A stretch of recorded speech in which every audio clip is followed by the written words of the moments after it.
Y'all. All right. Okay.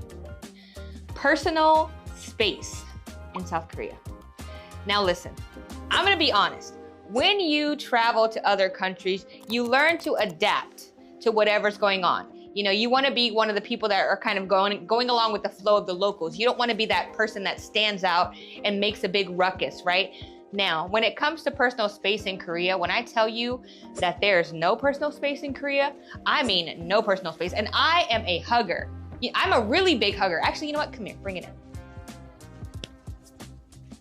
Oh, didn't that feel nice? Okay, but even if you're not a hugger, I hope you accepted my hug. But I'm a hugger and I still felt like the personal space was so different. I would stand in line and literally there'll be people like right here, breathing on my neck like a dragon, okay? And I'm just like, okay. And the first few times that it happened, I had to check myself. I had to check myself because I was like, bro, why are you all up on me? In that culture though, people just push their way through. A lot of older generation people do this for sure, especially, I can't tell you the amount of times that your girl got pushed to the side by a linebacker granny that was getting on a bus. Getting on the bus and was like, hey, you're moving too slow, push me right on out the way. Now listen, I respect my elders, but they got a glare or two every time that they pushed me because it was cultural and a lot of the people who are locals knew about it, so they didn't bother them.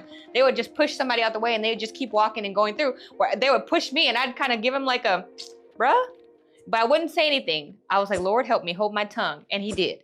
So what I'm saying is make sure that you're aware that personal space does not happen in the same way in South Korea. People stand very close to you, especially if you're in a line, you know, at the subway or, you know, at a store, things like that. There's no space. People are everywhere. Now, I don't know how that worked during COVID, but if you're a person that needs your personal space, you about to get tested. And I'm letting you know now so you can prepare before you go to South Korea, because I was struggling the first like few weeks I was there. Every time somebody invaded my space, I would feel disrespected. But it wasn't them being disrespectful in their culture. It was simply them navigating through their culture around you. So you have to learn to adapt to how they're navigating. Just because you're there, it doesn't mean that they're going to change up the way that they are. Now, I never got used to it. I'll be honest. I never got used to it, but I learned to deal with it.